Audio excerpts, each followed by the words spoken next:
talking words. Okay. Don't let you keep my eye on.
All right, it's 9:01 in 30 seconds. We'll go ahead and get started. Great to see everybody this morning. We are in John chapter 15, starting at verse 18. I'm thinking we will get through 16:11. I think you guys can do it. I think we can do it. I think we can turn 2 pages in one class. No, just one. Just one. See, it's just 1 page. We can do that. All right, so John 15, starting in 18. Does anybody have anything that they want to just get out there to wrap up the first 17 verses of John chapter 15? If not, we can come back throughout class, but no? Okay. I need a reader. Well, let's go 18 through 25 to start. John, go ahead. If the world hates you, know that it has hated me before it hated you. If you were of the world would love you as its own. But because you are not of the world, but I chose you out of the world, therefore the world hates you. Remember that the word that I said to you, a servant is not greater than his master. If they persecuted me, they will also persecute you. If they kept my word, they will also keep yours. But all these things they will do to you on account of my name, because they do not know him who sent me. If I had not come and spoken to them, they would not have been guilty of sin. But now they have no excuse for their sin. Whoever hates me hates my Father also. If I had not done among them the works that no one else did, they would not be guilty of sin. But now they have seen and hated both me and my Father. But the word that is written in their law must be fulfilled. They hated me without a cause. Awesome. Thank you. So we start 18 on the heels of verse 17. These things I command you so that you love one another. So again, he's putting these things out there for them to be known by others of how much they love their fellow man, but then also that they love one another. And he's about to go into some hard things here, and you're going to need that love of each other, because if the world hates you, know that it has hated me before it hated you. He's setting the stage for them to better understand the rejection that is about that they're going to face. He knows that it's immediate for him, but it's also going to be very hard for them going forward. So he gives them this comfort that the world hated me before it ever hated you. And then goes on to tell them, if you were of the world would love you as its own. But because you are not of the world, but I chose you out of the world, therefore the world hates you. So again, he just re-emphasizing that he is not of this world, and the world is rejecting him, so the world is going to reject you as well. Thoughts on those first couple of verses there? See, I told you we're going to get through, we might even get through 16 today. Just verse 20, just always, I think of a servant who's not greater than his master. I always think of it out of context. When you put it in this context, it's like he's saying that, yeah, you're going to be hated just like I was hated. And so that, to me, is one of those that you can easily take things out of context if you just hate them. Yeah. No, and that's a great to add that in there. That, yeah, you can't be my servant and not expect to be hated or persecuted just as I am. Anything else? Well, I think you're just being very factual. Mm-hmm. If you're going to live of the world, you're not going to have any problems. Everybody's going to love you. Everybody's going to just think you're just peaches and cream. Because they're worldly also. And why? They don't know. Yeah. Don, what things we need to be prepared for and taught for? You know, the easy parts of things happen in the world, or the real difficult parts of the world, like being hated. You know, we're not properly prepared for that. We will know how to deal with it the right way. Yeah, we'll take that, oh, I don't want to be hated, and be more like the world, so we're accepted and less feeling of persecution, and that is contrary to what Jesus is telling us here. Absolutely, yeah. The other thing that I noticed here is there's not in between. Either you're going to be hated or you're not. So this trying to straddle the line with 1 foot, the world with 1 foot, and Jesus, not going to work. You're either one or the other. Yeah. Yeah, there is no middle road in his scenario here. Yep. Very good. Don, what's it look like to actually feel hated, though? When I read this, I think about my previous 2 roles ago at the company, and I was legitimately the whipping post.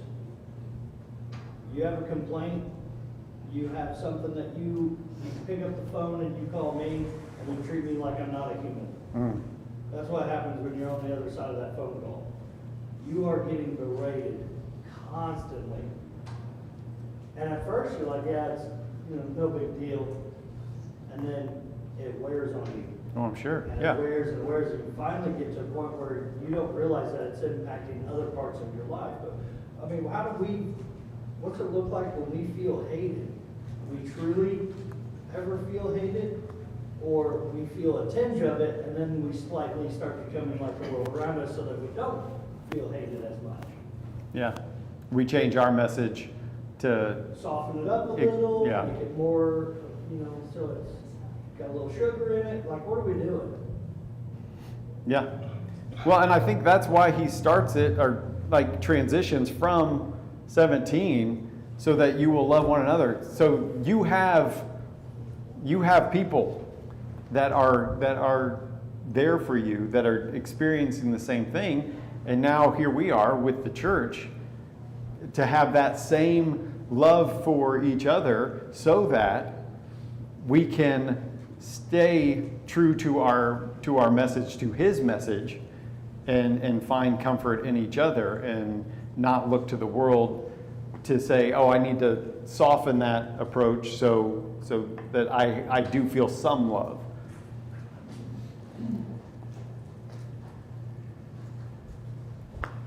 Thanks, Austin. Anything else?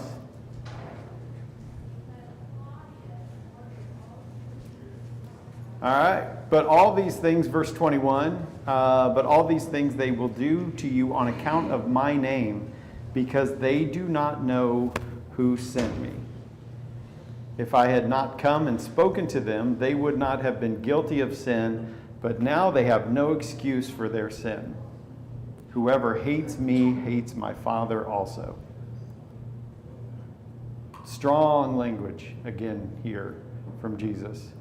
And has anybody else picked up on that? That it's his message is becoming more clear, more direct, less ambiguity, and just here's what's going to happen, and here's what you're going to face because of what I'm facing, and because the world hates this message. And then now it goes on further. They do not know who sent me. They are rejecting who sent me.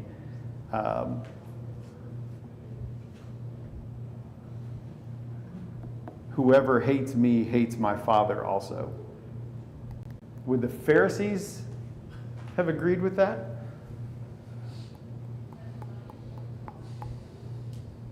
The obvious answer, no. All I can say is Jesus, or John's been dealing with this since chapter 8. Mm-hmm.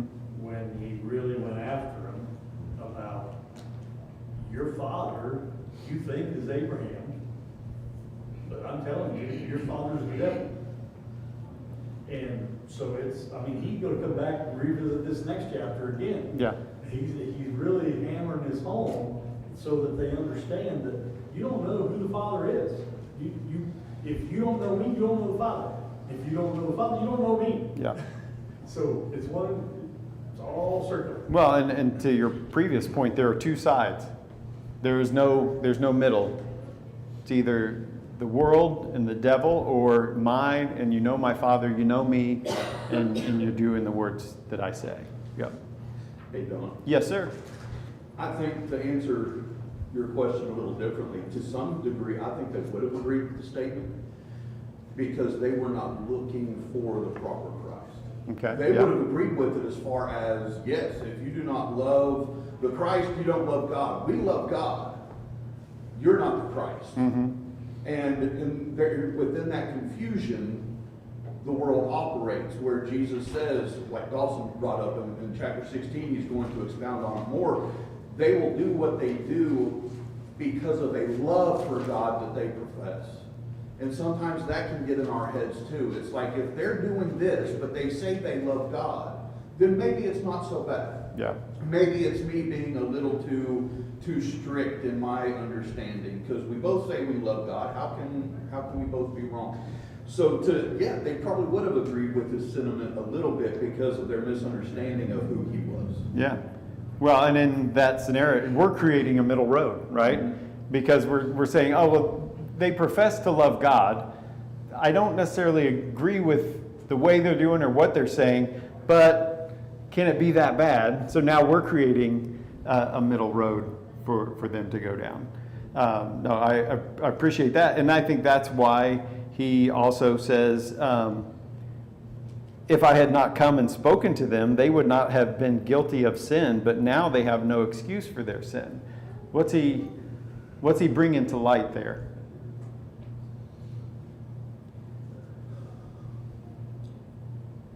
Well, I think slightly, they were looking for God, but had I not come to them and told them that the old law was no longer in existence and Christ had come and they didn't follow the new, they wouldn't have known any different. Mm-hmm. But now they know different. To Chris's, to the comment I made, now they can see God through the Son. Yeah. Back to Dad tying that in, not God through the old law and Abraham, but God through Christ. Yeah. What was foretold has now been brought to light if you choose to believe it. Yeah. He was the revelation to their misconception. Mm-hmm. If he had not come, there would be no way to counter what they were saying was truth. Yeah. He was the only true evidence to say, you know what they're advocating for isn't really what it's supposed to be. Good stuff. So he starts with his words, if I had not come and spoken to them. And then now he basically is saying the same thing in 24. If I had not done among them the works that no one else did, they would not be guilty of sin. So he's bringing to light that not only my words, but the works that I have done to back up my words have shined this light on on their darkness and their misconception. But now, and then finishes up in 24, but now they have seen and hated both me and my Father. So again, that strong language of who he is professing to be the son of, that there is this hate that goes against not only the words, but the works that he's done. I'm still impressed. I know I've said this before, but I'm still impressed throughout the last part of chapter 14, all of 15, and it's going to continue on in 16. If then. He keeps going with, if this, then this. If this, then this. And there's a counter, a reaction to, if you're going to go this way, this is what's going to happen. And it's like, wow, just if then, right on down through his teaching. Yeah, and it's a way to measure and to test. Is like, am I truly being persecuted, or am I watering down my message so that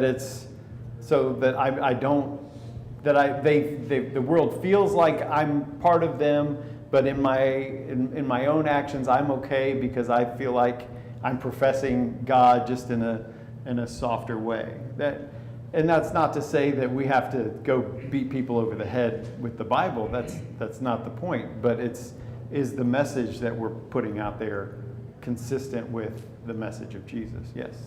And the verses 23 through 24 reminds me of Romans 5:13, where it says, "For sin indeed was in the world before the law was given, but sin was not counted where there is no law." And it goes on to saying that death reigned from Adam to Moses. That once you're able to acknowledge what the sin is, then that's when you're held accountable for. And so Jesus is saying here that like anybody who is not with me is in sin and they're leading this horrible life. But he's like pointing out these people who he's done the work for. He's given the effort. He's hit all the points to try to help them, but they're just refusing and rejecting it. Yeah. Well, and he's referred to himself as the light, so that's bringing things out of darkness, and I think that goes to your point as well, that he's shining that light, he is being that light on the darkness that was their idea of God's kingdom and the way it was, the kingdom was going to be set up in the future. Yeah.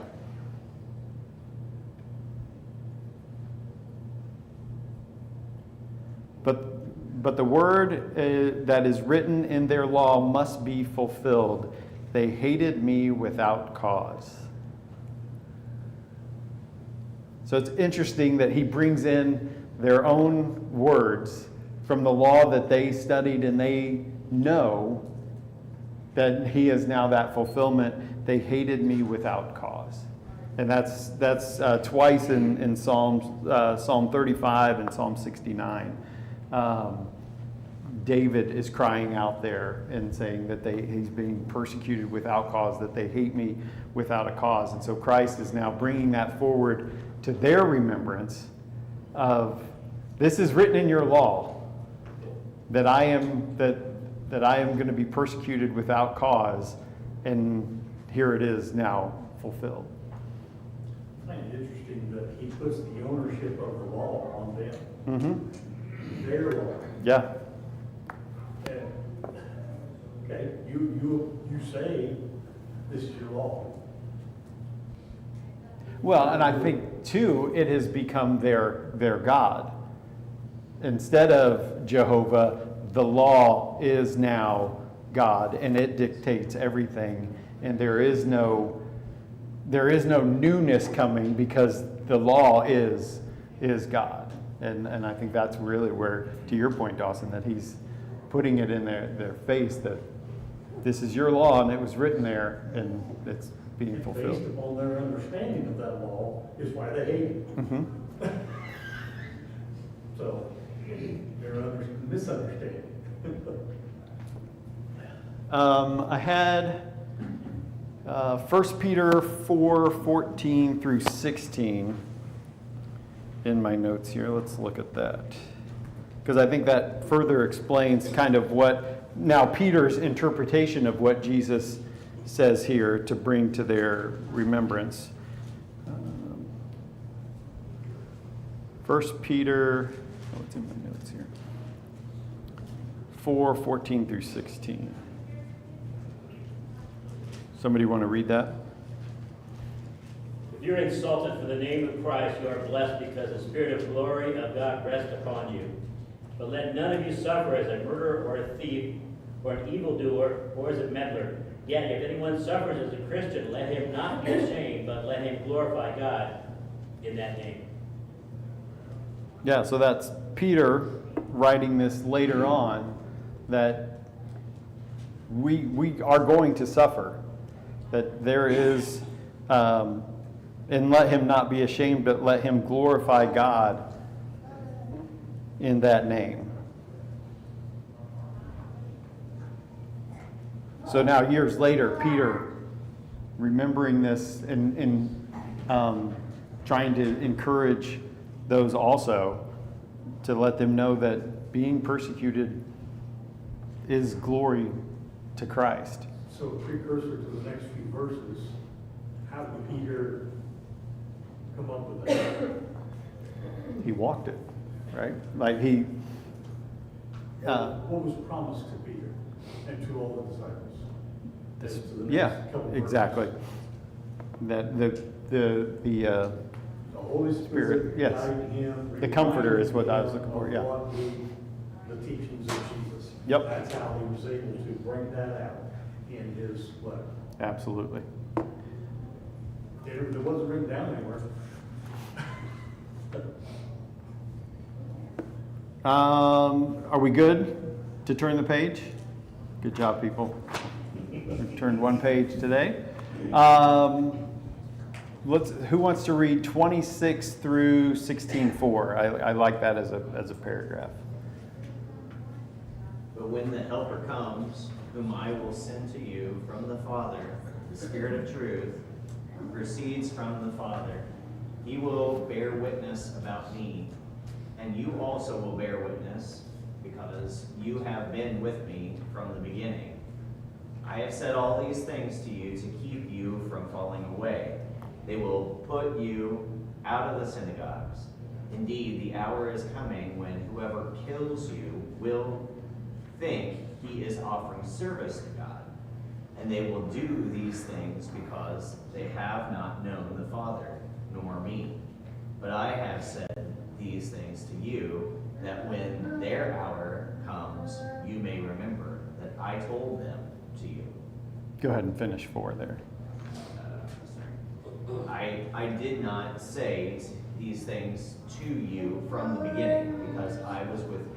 Perfect, thanks. All right, so to Dawson's point, Jesus is going to send the Helper. But when the Helper comes, whom I will send to you from the Father, the Spirit of truth, who proceeds from the Father, he will bear witness about me. There's a lot in that verse. Who wants to start?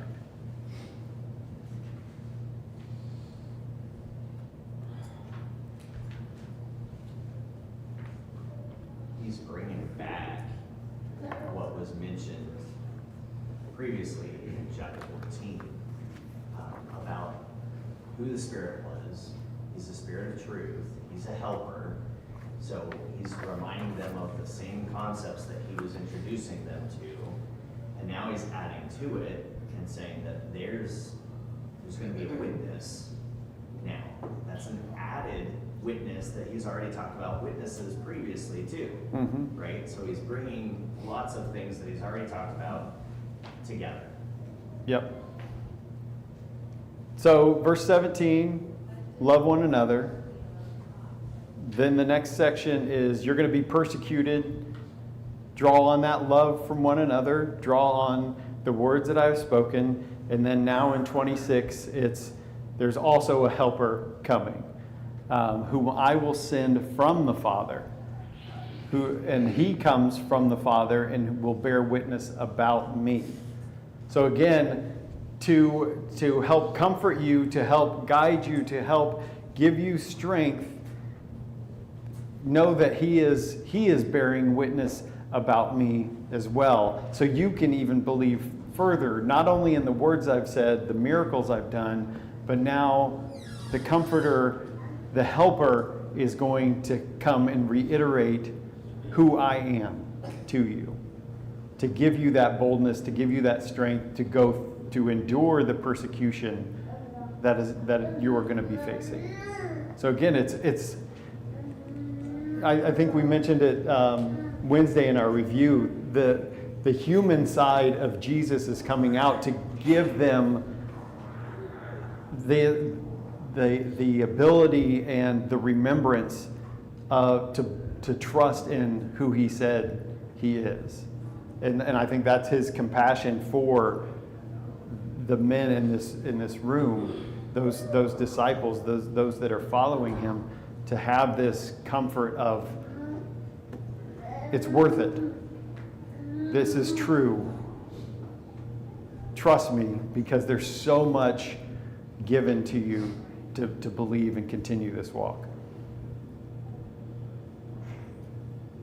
One of the things I saw here is his reiteration that where the Holy Spirit is coming from.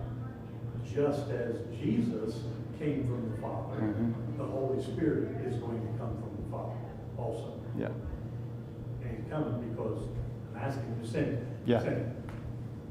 It's like, okay, just kind of put everything right back to the Father. This is where it all comes from. And again, it's not for his own glory. It is for the glory of the Father. And again, that aligns with his whole message, that it's not for his own glory. It is to glorify the Father. And it is not his own words. These are the words of the Father. This is the will of the Father. So yeah, I completely agree with that. Yeah. I don't know that I have a whole lot to add to it. I like your review of the emphasis on love, and then this is how I'm trying to help you with love. This is how you embrace and support one another whenever you do hit the tribulation. By the way, I'm going to send you a spirit to help you. And then, oh, by the way, in the beginning of chapter 16, this is how you're going to be persecuted, and it's not going to look good. Like, you're going to be excommunicated, essentially. Oh, then they're going to try to kill you. And it's that one whole rapid message, like, I'm preparing you with X, Y, and Z. Yeah. Yeah, he's really hammering home big picture and help them understand and remember as things get hard. You've been prepared for this. Verse 27, before we get to 16, and you will also bear witness because you have been with me from the beginning. So again, he's giving them the confidence that you've been with me from the beginning. You've seen the works. You've heard what I've said. The Helper is now helping you remember those things and bearing witness about who I am. And now you will also bear witness because your firsthand testimony, John writing this, Matthew writing his gospel, those are those firsthand testimonies of everything that you've experienced in this walk with me since my ministry began. So again, it's just he's loading them up. He's filling their backpack, their satchel, with all the information they need to deal with this persecution and endure the persecution that's ahead of them. I mean, if you think of it, the more that your expectations are set, the better you're prepared as well, right? The times that you're caught off guard, you're caught in that moment and you don't know what to do oftentimes. But if you already have things set in your mind, what to do when, then those expectations have helped you. Yeah. Right? And that's what he's doing. He's helping them. There's a 90s action movie called Under Siege with Steven Seagal, and one of my favorite lines in that movie that sticks with me in a lot of life circumstances is, "Chance favors the prepared mind." And it might even be Under Siege 2, now that I think about it. I think that's the train one. So again, it's a sequel. So, but chance favors the prepared mind. If I stumble upon something, but I've thought it through and been prepared for it, I have the ability to make it through. And I think that's what Jesus is setting them up, to Alan's point here, is telling them what is going to happen and what they need to endure. So when they face it, they can go back and say, this is working out exactly the way I was told it was going to. Not that I want to be a martyr, but if that's what this calls for, I'm ready for that. Does that make sense? So there's your 90s action movie reference for today. All right, chapter 16. I have said all these things to you to keep you from falling away. So again, remember this. Remember this this talk. The helper is going to help you recall this as well, so that you will not fall away, so that you will continue this message, so you will have the courage to continue on the path that, basically that he put them on because he chose them, right? And then it's... There's something really important right there in that. Go for it. phrase. To keep you from falling away. What does that say? That says you can fall away. Yeah. There is nothing that's going to keep you except for the Word and the Holy Spirit helping guide you. That you will fall away otherwise, or you can fall away otherwise. And Yeah. that's a point that so many people miss. Well, I'm in Christ, I'm good to go. No, you can fall away. And he's telling that to the disciples here right now. Yeah. Well, how would they have fallen away? They could have just chosen to denounce everything and walk away. They had that ability. It wasn't a supernatural road that they had to walk on. They had... It all comes back to abiding in the vine. Mhm. And he's the vine. They're the branches. Absolutely. You've got to stay connected to the source, the life source. Anything else? All right, so now we kind of, to Jason's point, starts it off not soft, because being put out of the synagogue was not something that anybody really wanted to experience, but there is a progression here. They will put you out of the synagogues.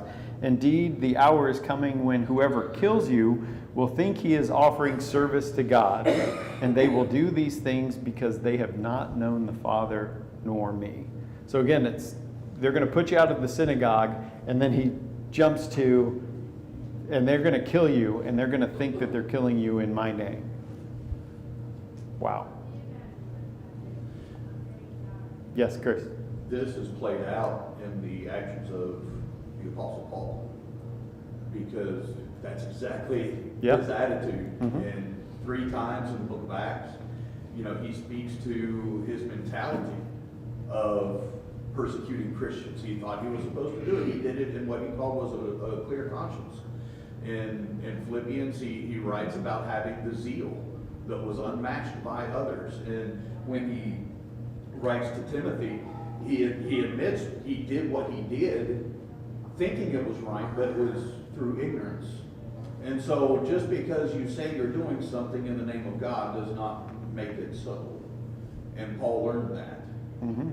Even to the point where he was, signing off on the murder of Christians, just as Jesus said here. He still came to an understanding of the truth. So you find yourself in that place. It's not totally, foregone that you will stay there. Yeah. There is a path back. Is it a hard road? Yes. But what Jesus says here, they could say, oh, well, that'll never happen. Who's going to kill people in the name of God? Paul. So, it can still happen. Sure.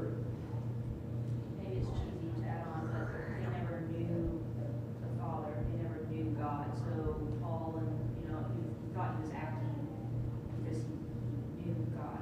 He never did actually. Yeah. That's different than just saying, I think this is what God wants, and this is what I should be doing, getting this to know who God is. Yeah. Well, and that goes back to that previous point. The law was their God, and they knew that God. And that's when something contradicted their God, they had every right to persecute and put to death, because that's what the law said. That's what our God said. And so it was, and that's why I think Jesus is calling that out here, is that they truly don't know the Father. Yeah. To your point earlier, he's shelling it down to the disciples. He's not saying, you notice he doesn't say, if they sin or put you out of the synagogue, if they kill you. No, he said, they will put you out of the synagogue. Mm-hmm. They will kill you. This is your fate. Yeah. Understand this. This is your lot in life. This is how you're going to go. Yeah. Understand that right now, because that's where we're going with it. And, okay, what does it mean to a Jew to be thrown out of the synagogue? It's everything, right? It's everything about who they are and what other people think of them, of their own people Yeah. that believe. Well, and your whole status in the community was Exactly. based on your involvement in the synagogue. Yeah. And so how does that affect us today? Are we thrown out of the church because we believe what Jesus said and we're trying to follow what Jesus said? I know. Who is it important to please? The men that we're a part of, or Jesus and our God? Great point. I had something else, and now it's gone. No, you're good.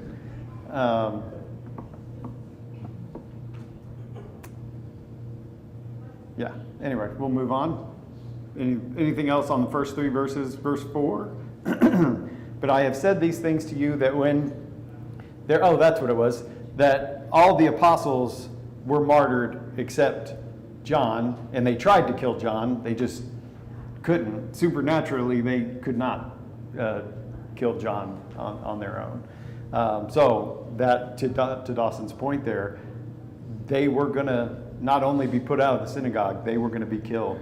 And those that killed them thought they were offering service to God in that. So verse 4, but I have said these things to you, that when their hour comes, you may remember that I told them to you. So again, it's that remember this conversation. The helper is going to help you remember this, that this is what I told you. Continue on that path. And then I did not say these things to you from the beginning because I was with you. Now continuing in verse 5, but now I am going to him who sent me, and none of you asked me, where are you going? But because I have said these things to you, sorrow has filled your heart. Nevertheless, I tell you the truth. It is to your advantage that I go away. For if I do not go away, the Helper will not come to you. But if I go, I will send him to you. And when he comes, he will convict the world concerning sin and righteousness and judgment. Concerning sin, because they do not believe in me. Concerning righteousness, because I go to the Father, and you will see me no longer. Concerning judgment, because the ruler of this world is judged. All right, we'll wrap up the class in the next 2.5 to 3 minutes, but we'll get into this. What's he saying in verse 5? But now I am going to him who sent me, and none of you asked me, where are you going?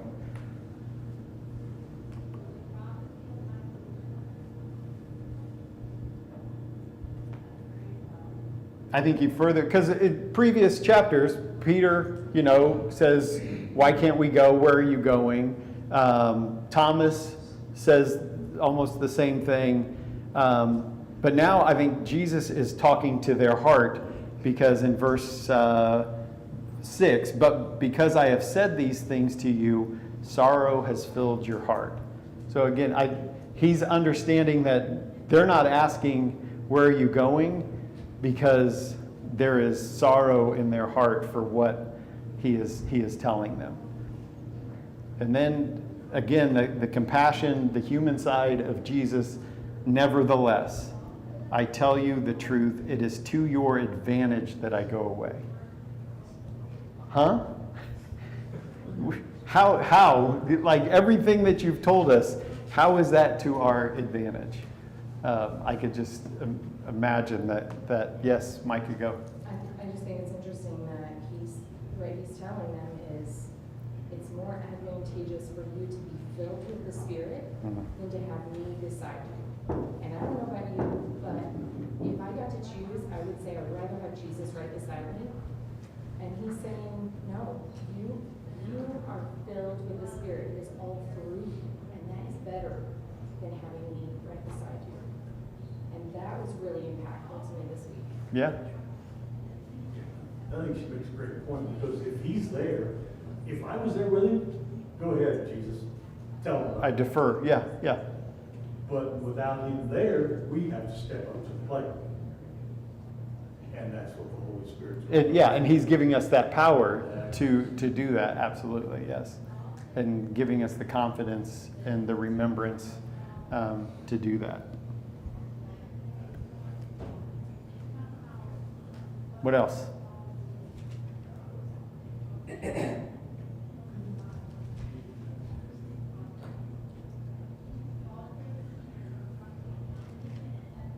Is it correct that it's in Acts 2 is where we see this play out first, right?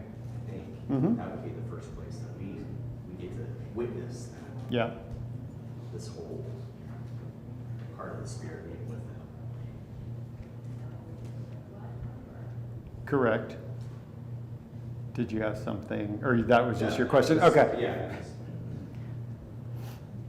No, yeah, and we see that come to life in the power, and even in that sermon that everyone heard in their own language, and that Peter used, or the Spirit was speaking through Peter in that sermon. Absolutely. Yep. I think it's also part of why the world hates us. If hopefully they see Christ in us, it is convicting to them. And it's kind of like looking in the mirror, and if they see a reflection of God, it just goes right back to the Garden of Eden. They feel shame when they see God reflected in you, and that's not who they are, and that's not who they're living. So it's very convicting when you are filled with the Spirit. Absolutely. Yeah, and we're going to find out what those convictions are in verse 8. That's a great way to end class.